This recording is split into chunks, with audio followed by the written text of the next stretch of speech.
नमस्कार बंधुरा आज आमी आपनादेर चिंगड़ी माछ दिए फुलकपि आलुर एकटा टेस्टी लोभनीय रेसिपि करे देखाबो। तार जन्य आमी कयेकटा चिंगड़ी माछ एखाने आगे थाकते केटे धुए परिष्कार करे निये एकटू लवण हलुद माखिए रेखेछि। आर एखाने आमी एकटा फुलकपि केटे निये भालो करे धुए तारपरे किन्तु एकटू गरम जले भाप दिए नियेछि। कारण फुलकपिर भितरे अनेक समय देखा जाए छोटो छोटो पोका थाके, यदि एई गरम जले भाप दिए नेওয়া হয় ताहले पोकाटाও बेरिये जाए और अनेक समय फुलकपि खेले अनेकेर ग्यासेर समस्या देखा देय सेटाও আর থাকে না। তাহলে আসুন বন্ধুরা আমি এই রেসিপিটি কেমন করে করি। প্লিজ বন্ধুরা একটা লাইক দিয়ে ভিডিওটি ফুল ওয়াচ করুন। আর এই রান্নাটা কিন্তু আমার ঠাকুমার কাছ থেকে শেখা। রান্নার জন্য এখানে আমি কড়াই পরিমাণ মতো সরষের তেল বসিয়ে দিয়েছি। তেলটাকে ভালো রকম গরম করে নিয়েছি। এখন এর ভিতরে আমি টুকরো করে কেটে রাখা আলুটাকে দিয়ে দেব। আলুটাকে প্রথমে ভালো করে ভেজে নিতে হবে। সাথেই দিয়ে দেবো একটু লবণ। এখন আলুটা লাল লাল করে ভেজে নেব।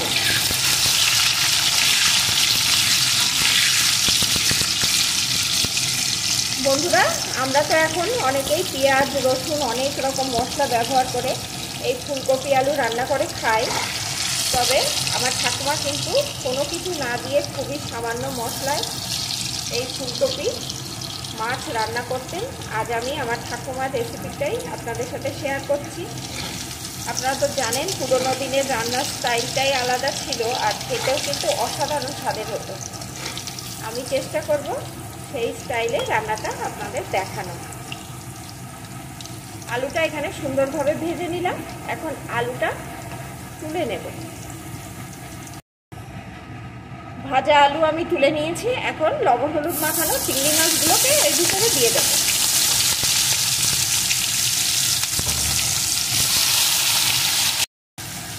সবকটি চিংড়ি মাছ এখানে দিয়ে দিলাম। এবং চিংড়ি মাছগুলো আমি একটু এপিট ভেজে নেব। চিংড়ি মাছ কিন্তু খুব বেশি ভাজতে নেই, তাহলে চিংড়ি মাছ শক্ত হয়ে যায়। শুধুমাত্র দেখুন বন্ধুরা এরকম কালার চেঞ্জ হওয়া অবধি ভেজে নেব। দেখুন ভাজার পরে চিংড়ি মাছের কালারটা কত সুন্দর চেঞ্জ হয়ে যাবে।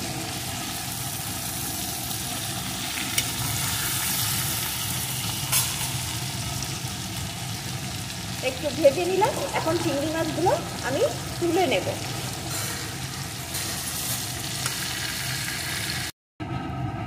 ভাজা চিংড়ি মাছগুলো আমি তুলে নিয়েছি। আর দেখুন বন্ধুরা তেলটা কেমন ফেনা ফেনা হয়েছে।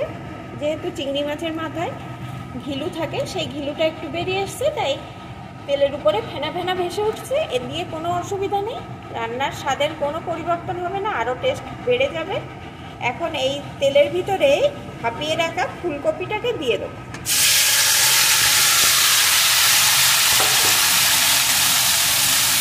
এখন ফুলকপিটাকে বেশ কিছুক্ষণ ধরে কিন্তু ভেজে নেব।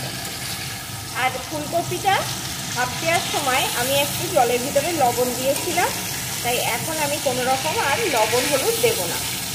শুধুমাত্র এইভাবে নাড়িয়ে নাড়িয়ে ফুলকপিটা সুন্দর করে ভেজে নেব।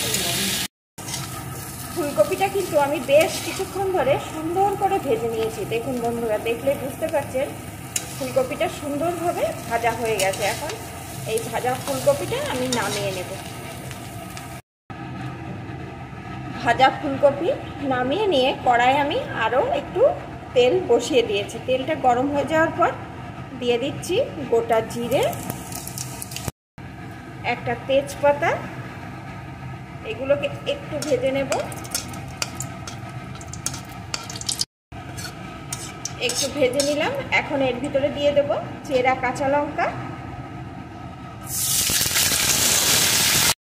সাথে দিয়ে দেবো একটা টমেটো কুচি। টমেটো কুচি কিন্তু আমার ঠাকুমা দিতেন না, তবে আমি দিয়ে দিলাম। একটু ভেজে নেব।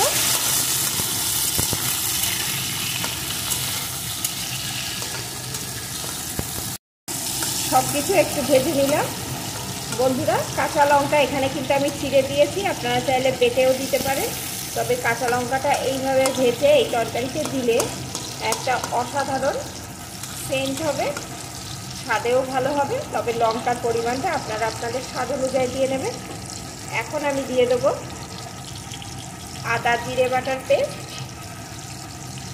আমি এখানে 2 টেবিল চামচ মতো জিরে আদা বাটার পেস্ট দিয়ে দিলাম। সাথে দিয়ে দেবো একটু লঙ্কা গুঁড়ো, পরিমাণ মতো হলুদ গুঁড়ো,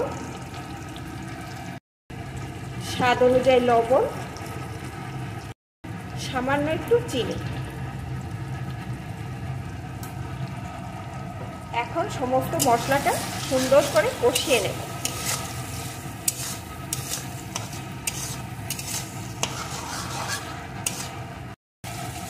মশলাটা এখানে সুন্দরভাবে আমি কষিয়ে নিয়েছি। দেখুন বন্ধুরা, মশলাটা দেখলেই বুঝতে পারছেন এই মশলা যত ভালো কষিয়ে নেওয়া হবে রান্নার টেস্ট কিন্তু ততটাই বেড়ে যাবে। এখন এর ভিতরে আমি ভেজে রাখা ফুলকপি আলুটাকে দিয়ে দেব।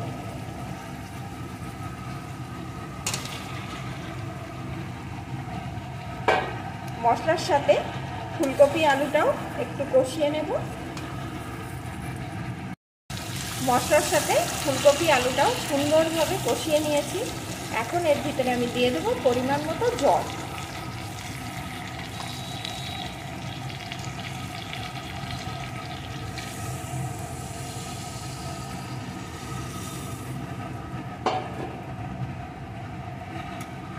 জলটা দিয়ে একটু নাড়িয়ে দিলাম।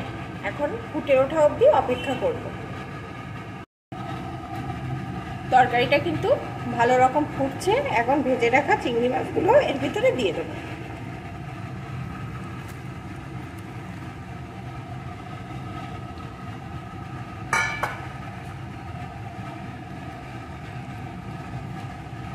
আরও কিছুক্ষণ আমি ফুটিয়ে নেব।